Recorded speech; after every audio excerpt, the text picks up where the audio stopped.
NFL team previews. This is a team where I have two future bets on, and I'll explain what they are and why I bet them. This is going to be Arthur Smith's third season as head coach of the Falcons, and his time is running out.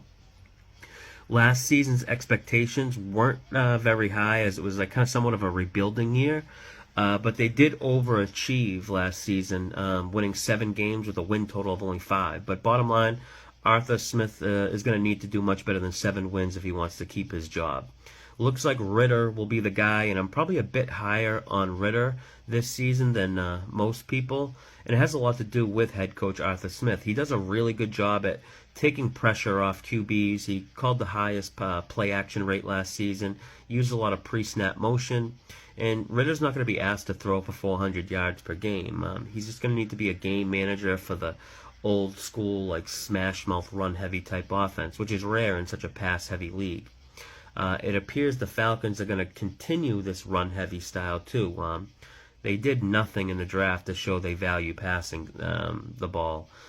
Instead, they went all in on the running game, drafted B.J. Robinson, 8th overall, adding to a running back group of Tyler Algier and Cordarrelle Patterson, who combined for over 1,700 yards, I believe, and ran just shy of 5 yards per run with 11 touchdowns. You'd think they would have looked to add to weaker parts of their roster instead of using a top 10 pick on a running back. But defensively, last season was a huge issue for the Falcons. They were last in pressure rate, which usually results in being terrible against the pass, which they were.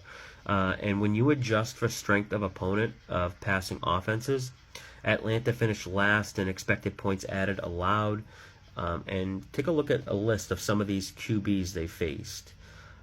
It's pretty crazy to think they had such bad passing numbers against these quarterbacks, but they did their best this offseason to help their defense, picking up 7 new potential starters via free agency and trades.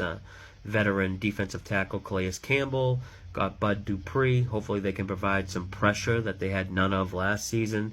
In the secondary, they get much help there from former top 5 draft pick cornerback Jeffrey Okudah, and they paid free agent safety Jesse Bates enough to make him leave a winning Bengals team. They're finally going to get a healthy version of tight end Kyle Pitts this season, which should give him a boost. And based on my power ratings, I have the Falcons with the second easiest strength of schedule.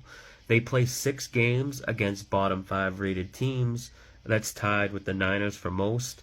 The Falcons don't have a single game against a top 5 rated team, and actually their only game against a top 13 team is in week 13 versus the Jets.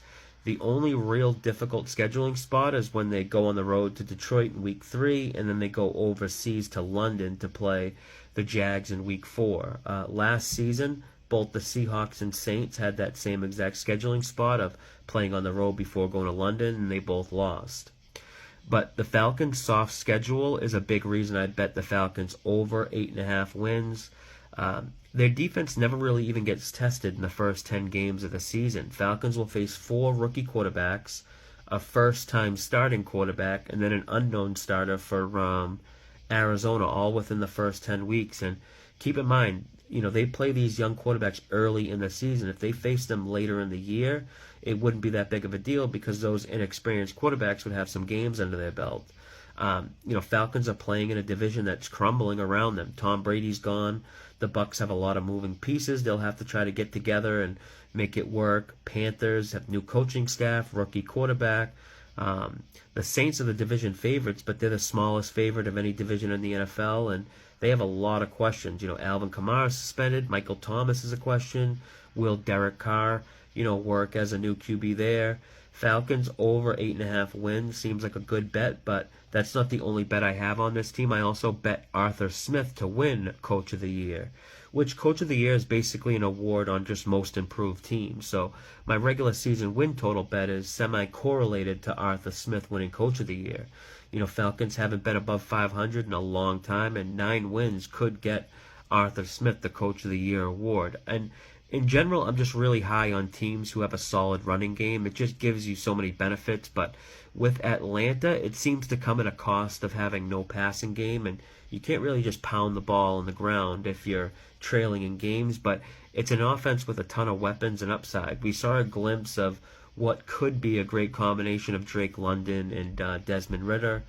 Falcons have some serious upside potential in my opinion. The offensive line ranked 5th overall by Pro Football Focus grading. They have the number 1 rated run blocking unit, and it helps when 4 of the 5 starting O-linemen played all 17 games together. Avoiding the injury was huge for Atlanta last season. If they're able to have some of that same injury luck this season, 9 wins shouldn't be hard. But that's it for the Falcons, a team I'll be watching closely. Hopefully they don't let me down. Tomorrow's NFL team preview, we got the Seattle Seahawks. Be on the lookout for that.